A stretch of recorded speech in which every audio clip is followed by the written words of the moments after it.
So here's a product I never thought in 1,000 years I would buy. A cableless dropper post. No, it's not the Ceram Axis dropper. It's the TRANZX JUMPSEAT. So looking at this, it looks just like a normal dropper seat post. The build quality appears to be pretty good. It does feel like kind of a heavy dropper post, but you don't have any cables to worry about. You don't have a lever to worry about. So the way this works is pretty simple. When you want to drop the post, you pull on this lever and push down on the seat, and it goes down with your body weight.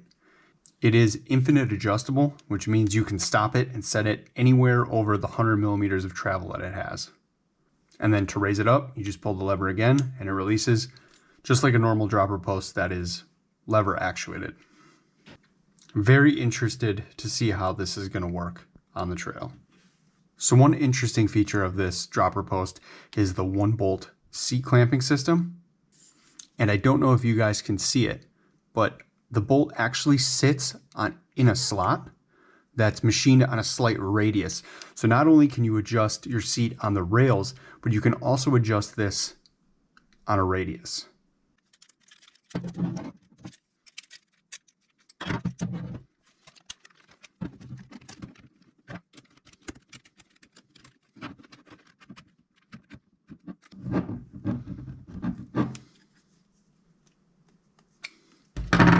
Wow, and that was actually the easiest seat post rail I've ever used. Pretty impressive.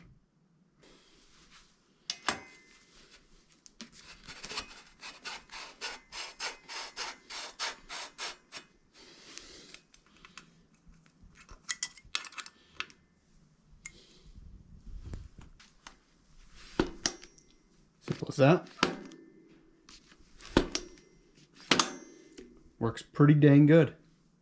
What's funny about this dropper post is it's such an old school idea, which totally reinforces this internet idea that gravel bikes are just retro mountain bikes. Because that's essentially what I've done, is taken a modern gravel bike frame and turned it into a fully rigid, somewhat modern, but also very retro mountain bike.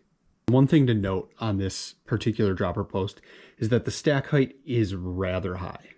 So that might be a problem with some people because you're not going to get this drop down as far as you want. But for what I'm using this bike for, this is plenty. I'm going to be happy with this. The reason I went with this is because this frame doesn't have ports for internal routing. I was perfectly fine with the idea of drilling a hole back here to run an internal dropper cable. But then I started to think about it, and routing dropper cables isn't that fun. And then I started thinking about what this bike's use was actually going to be, and it was basically cross-country trail.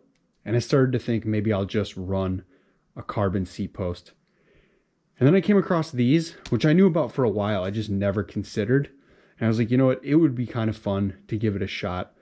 This frame is 27.2 seat tube. And the other bike that I would run this on is my All-Road 6061, which is a little bit bigger diameter. So I'm going to get some shims, and I'm actually going to try and run this in cyclocross and for some gravel. So this might actually get a little more use than I realized.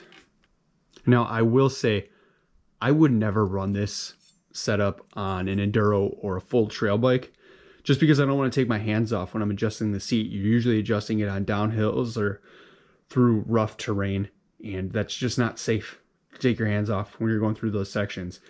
But yeah, on gravel and cyclocross courses and XC trail, I don't really see an issue with taking your hand off to adjust the seat.